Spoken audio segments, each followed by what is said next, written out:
Et on est parti, chers amis, pour cette deuxième manche qualificative de la journée et de cette première week-end, ce premier week-end de compétition de la Yamé Series Benelux 2023, toujours dans la catégorie junior. Nous avons ici les groupes B contre D en piste avec la grille départ sous vos yeux en pole position pour cette deuxième manche du week-end. Il s'agit de Rocco Coronel, le fils d'un pilote que vous connaissez certainement très très bien dans le monde du sport auto. Il s'agit de Tom Coronel, évidemment, qu'on ne présente plus dans l'univers des courses de tourisme et autres, que l'on a vu aussi en rallye raid au Dakar, etc. Et bien son fils suit les traces du paternel de bien belle manière avec une première pole position, du moins dans le cadre de cette manche qualificative. Rocco Coronel qui avait signé le meilleur temps du groupe B.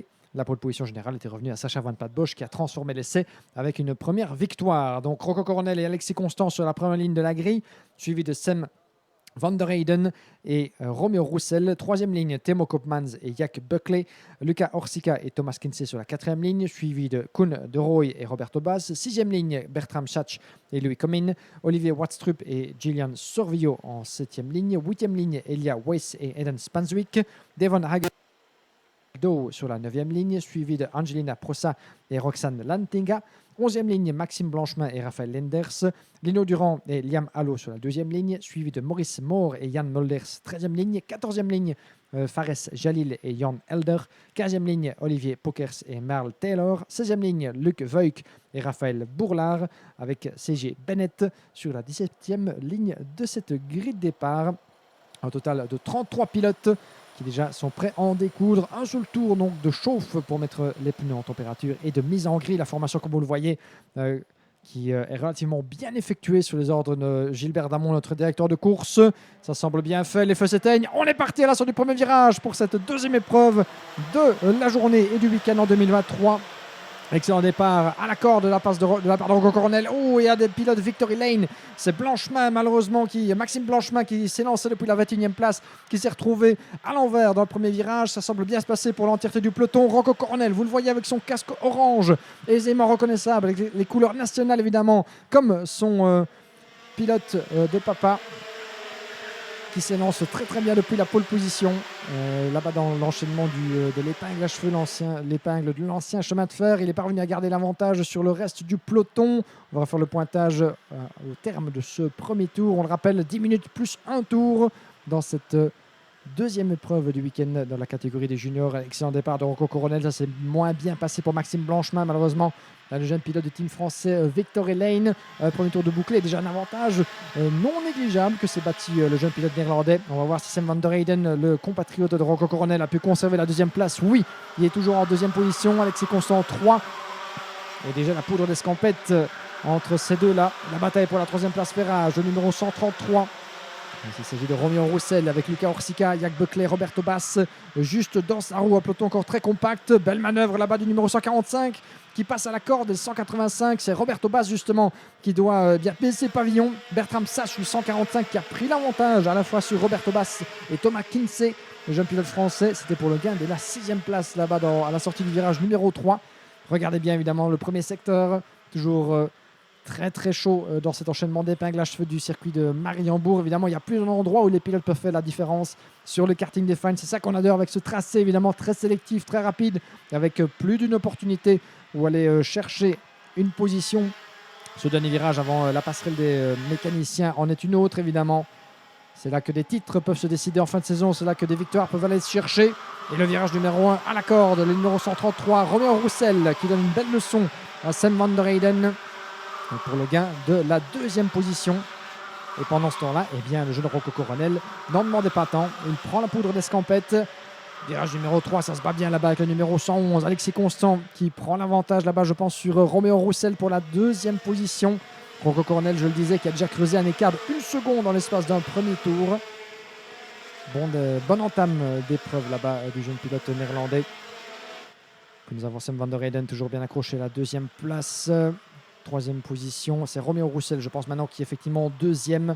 Vous avez le classement qui défile sur la gauche de votre écran, alors qu'un pilote malheureusement a dû mettre pied à terre là-bas juste avant l'escargot. C'est Maxime Blanchemin, j'en ai bien peur, le pilote Victory Lane, qui s'était retrouvé donc en tête à queue suite sans doute à un contact. On n'avait pas bien vu, c'était très furtif dans le virage numéro 1. Et ça n'ira pas plus loin. son coéquipier, alors que derrière, ça se bat bien là-bas. Superbe manœuvre, le numéro 149, c'est Jacques Buckley, sous les couleurs du team RSD Karting, qui prend l'avantage sur Alexis Constant pour le gain de la 3e position. Alexis Constant sur les couleurs Eurokarting, qui se bat bien là-bas, qui tente de se dégager à la sortie du virage numéro 3. C'est encore un petit peu trop étroit malheureusement pour aller chercher l'avantage. Très difficile dans l'enchaînement du virage numéro 4 derrière le podium de tenter quelque chose, à moins de profiter d'un trou de souris et de s'imposer là-bas entre votre adversaire et la corde. Mais l'écart est toujours très très infime. Il vaut mieux justement se garder, être patient et attendre éventuellement de prendre l'avantage au freinage de l'épingle à cheveux de l'autre côté du tracé. C'est encore assez tôt évidemment dans cette épreuve. Nous ne sommes même pas encore à la mi-course. Attention, drapeau jaune à nouveau brandi dans le 3e secteur. Je tente de voir ce qu'il se passe là-bas. C'est hors de notre portée malheureusement. On tâchera d'y revenir dans quelques instants. Franco Coronel qui franchit la ligne devant notre cabine et qui creuse l'écart. Une seconde. Ah, j'avais envie de dire l'écart se creuse de plus en plus, mais pas tant que ça, puisque Roméo Roussel, eh bien, depuis qu'il est en 2e position, tient le rythme. Encore Rocco Coronel a tourné en 57.4 et 57.4 également pour Roméo Roussel. Ils sont dans les mêmes temps, respectivement, le pilote néerlandais et son adversaire français. Ça va être intéressant. Il reste un peu moins de 6 minutes plus un tour pour tenter d'aller déloger le jeune Rocco Coronel. Alors que nous avons un drapeau jaune au virage numéro 1 là-bas et un pilote qui se retrouve contre le mur de pneus. Ça se passe en dehors de votre image. Et il s'agit malheureusement de Devon Hagelen, le pilote néerlandais, je pense, qui naviguait en 13e position. Numéro 191, qui nous faisait une belle remontée là-bas. Devon Hagelen, qui est l'un des rookies de cette catégorie junior, après avoir fait les beaux jours de la catégorie mini de la saison précédente. Il était 17e sur la grille et maintenant 13, mais malheureusement, ça n'ira pas au-delà de ce 5e tour. On revient en tête avec la bagarre qui fait rage. Ils sont quasiment à 3 de front dans le virage numéro 1, à l'avantage de Alexis Constant, qui se bat contre le 155 de Thomas Kinsey. Et puis entre les deux, Jacques Buckley. C'est la bagarre pour la 3e place que nous avons sous les yeux là-bas. À la corde du virage numéro 3, c'était très très serré. Ça se tasse un petit peu. Oh, il y a une légère touchette. Oh, une 2e touchette là-bas. Et il force le passage. Jacques Buckley, il ne voulait rien entendre. Il était à la corde. Il y avait un écart. Il est allé le chercher. Et attention, en dehors de votre image, un pilote qui se retrouve en tête à queue à la sortie du virage numéro 3. Gare évidemment à ne pas se relancer dans la trajectoire. Drapeau jaune et brandi en dehors de votre image. Mais belle manœuvre là-bas de Jacques Buckley sur Alexis Constant. Ces trois-là vont nous en donner pour notre argent sans doute jusqu'au terme de cette épreuve, alors que le 168, je pense, qui se retrouve en difficulté là-bas, vient de repartir. On reviendra là-dessus d'ici quelques instants. Mais Devon Hagelen a rejoint Maxime Blanchemin au rayon des pilotes en difficulté. On revient avec les leaders, loin derrière Rocco Coronel. Toujours une seconde d'avance, mais pas tant. Elle n'augmente pas énormément cette seconde. Roméo Roussel qui tient le rythme et qui a même tourné plus rapidement que Rocco Coronel. Et on revient avec la bagarre pour la 3e place. Elle fait rage, côte à côte là-bas dans l'enchaînement des virages 2 et 3. À l'avantage d'Alexis Constant. Alexis Constant, le numéro 137. Non, pardon, c'est plus loin que ça se passe. C'est Sam van der Heyden. On est pour la 5e position là-bas. Donc 2 batailles quasiment dans la même image. Roméo Roussel qui a creusé l'écart là-bas pour le gain de la 2e position. Il a 1 seconde d'avance sur Alexis Constant. Toujours 3e. Thomas Kinsey 4. Puis nous avons effectivement le pilote néerlandais Sam van der Heyden qui revient en 5e position. C'est le groupe où nous avons à l'image là-bas à la sortie du virage de l'escargot. Ils sont roue dans roue là-bas et ça va certainement rester ainsi jusqu'au terme de cette épreuve. Il reste 3 minutes et 18 secondes jusqu'au drapeau à damier. Dans la sortie du dernier virage devant la passerelle des mécaniciens, c'est là que certaines des consignes peuvent faire la différence dans la conclusion de cette épreuve. À la corde, c'est l'attaque lancée là-bas et réussie de la part du numéro 149, Jake Buckley, qui se mêle à la bagarre. Ils vont être 5 dans la même image pour le gain de cette 3e place. Avec ses constants, on n'en demandait pas tant évidemment, aussi longtemps qu'ils peuvent se battre derrière lui. Et bien, il va tout faire pour creuser l'écart autant que faire se peut. Jake Buckley qui a pris la 4e place pour l'instant. Ça évolue à chaque tour, à chaque virage, presque entre ces 5-là. Alors que devant, Rocco Coronel et Roméo Roussel sont séparés désormais par moins d'une petite seconde. Avec pour l'instant le meilleur tour en course par Roméo Roussel, semble-t-il. C'est Edan Spanwick désormais qui a le meilleur tour en course en 57.1, mais Roméo Roussel qui tourne très très bien là-bas en 2e position, plus rapidement que Rocco Coronel, qui tient le rythme évidemment, avec un matelas d'1 seconde d'avance depuis le premier tour. Il est pour l'instant intouchable, le jeune pilote néerlandais. On revient avec la bagarre pour le gain de la 3e place. Alexis Constant, juste devant le numéro 137, Zen van der Heyden, Jake Buckley juste derrière, en pleine explication avec Roberto Bass. le numéro 139 et le 185, Eden Spanswick, qui est également dans le mix là-bas. Oh que c'est serré. Oh que c'est serré. Et gare au numéro 125 sur votre image là-bas qui revient derrière, c'est Louis Comyn. Ils ont quasiment 5 à 6 dans la même image. Un peloton qui va se resserrer, ça va se jouer certainement dans les 2 derniers tours à ce rythme. Puisque ça s'observe pour l'instant, ça tente de se déstabiliser un petit peu. Ça ne trouve pas encore l'ouverture. Deux pilotes qui sont très proches là-bas à la sortie de l'épingle à cheveux. Dans l'enchaînement de l'escargot, il reste 1 minute 35 plus un tour. Pour rappel, désormais, on ne compte plus en tours, mais en minutes. Une fois que les 10 minutes imparties sont clôturées, il reste encore un tour à boucler. Et voilà qui repasse devant notre cabine. Toujours aucun souci à se faire. Par contre, pour Alexis Constant, ça commence un petit peu à roussir avec Sven van der Leyden. Superbe manœuvre là-bas. C'est Jake Buckley. C'est Jake Buckley qui vient de prendre l'avantage sur Sven van der Leyden pour le gain de la 4e place. Alexis Constant qui prend la poudre l'escampette là-bas depuis quelques instants maintenant. En effet, bien installé en 3e position. Le top 3 qui ne devrait pas bouger a priori. 2 secondes 7 d'avance. Alexis Constant sur désormais Jack Buckley, qui est passé en 4e position devant Sam van der Heyden. Dans le reste du classement, 6e, Eden Spanswick devant Roberto Bass, Louis Comyn, Thomas Kinsey, Luca Orsica en 10e position désormais. Et ça peut encore évoluer évidemment. Il reste encore 35 secondes dans le temps imparti, plus un tour, on le rappelle. Si le top 3 est figé, il peut encore bouger au niveau des positions du top 10. Et on sait que chaque position à ce stade vaut son pesant d'or, puisque chacun des pilotes de la catégorie junior n'aura que 3 manches qualificatives à disputer pour espérer se frayer un chemin dans le top 36. Seuls les 36 meilleurs pilotes sur 66 engagés disputeront la finale qui se tiendra demain en fin d'après-midi. Une belle bagarre là-bas dans le virage numéro 2 sur votre écran. Nous avons le 155. C'est Thomas Kinsey justement, le pilote français avec le numéro 127 derrière lui, Luca Orsica, Julian Sorvillo, le pilote belge 135 juste derrière lui également. Cette bagarre là-bas pour le gain d'une potentielle 9e position. Thomas Kinsey qui a terminé une très belle 4e place lors de la première manche de la Yamaha Euro Series qui s'est disputée récemment sur le circuit de Zuera en Espagne. La Yamaha Euro Series qui fera étape évidemment sur le karting des Fines de Mariembourg plus tard dans la saison. L'occasion évidemment pour bon nombre de pilotes internationaux de venir en quelque sorte prendre leur marque, s'échauffer en quelque sorte pour la compétition européenne. Vous le voyez sur la gauche de l'écran, nous sommes dans le dernier tour de cette manche qualificative pour la catégorie des juniors. Rocco Coronel, 1 seconde d'avance, c'est confortable sur Léo Roussel. Et attention, le 139 là-bas qui prend l'avantage, c'est Eden Spanswick sur Sam van der Heyden. C'est bien passé pour Eden Spanswick qui prend la 5e place et ça continue de se tambouriner là-bas. Le 137 qui vient également. C'était Sam van der Heyden qui a tenté de bloquer le passage à Roberto Bass. Donc Roberto Bass a tenté de profiter de la petite porte qui s'est ouverte juste devant lui dans le virage numéro 2.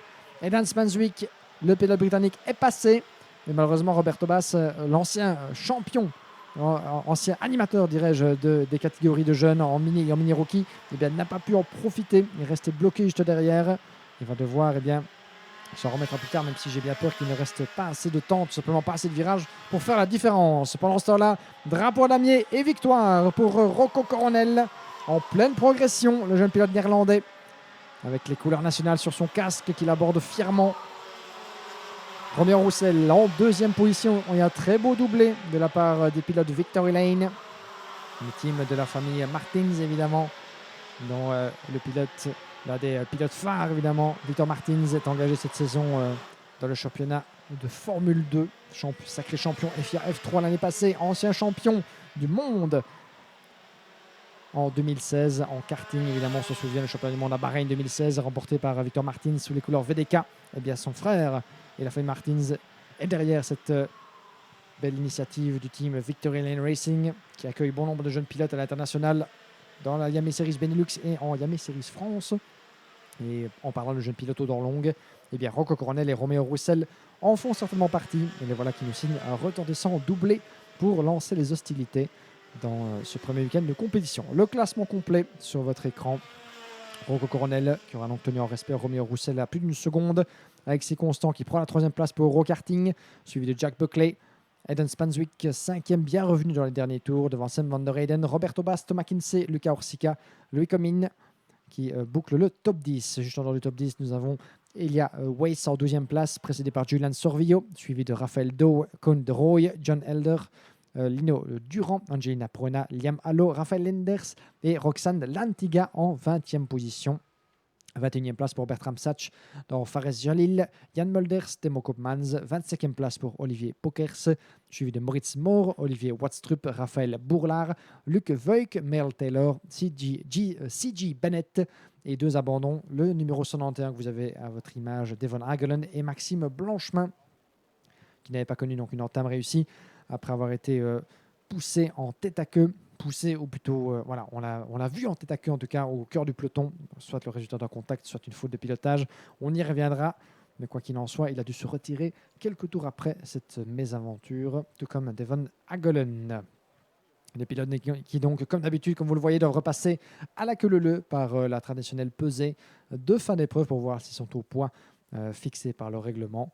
Et puis après ça, le résultat pourra donc être officialisé par nos différents responsables techniques et les commissaires évidemment et officiels en charge donc du respect du règlement ici à Mariembourg. Une petite pause, chers amis, et puis on revient de plus belle pour la suite des festivités. Il reste encore 3 courses à disputer en ce vendredi. Quelle belle manière en tout cas de clôturer ce qui fut une semaine d'intense préparation sur et en dehors de la piste évidemment, en vue donc de ce récital de course, le premier de 5 épreuves de la saison 2023. Avec 3 courses, on le disait. La première pour la catégorie des seniors qui verra s'opposer en piste les groupes A contre les groupes D, donc les pilotes les plus rapides de la séance qualificative qui nous a tenu en haleine plus tôt cet après-midi. Et puis les différents groupes qui se suivront pour les premières confrontations de cette catégorie rassemblant la crème de la crème des pilotes de la Yamaha Series Benelux âgés entre 14 et 29 ans. Avec un nom à battre dans cette catégorie senior, Eli Goldstein, évidemment, triple champion de Belgique consécutif et champion d'Europe de la Yamaha en 2022. Mais il n'y a plus d'un protagoniste, évidemment, qui peut faire la différence dans cette catégorie senior, dont nous allons avoir un premier avant-goût d'ici quelques instants.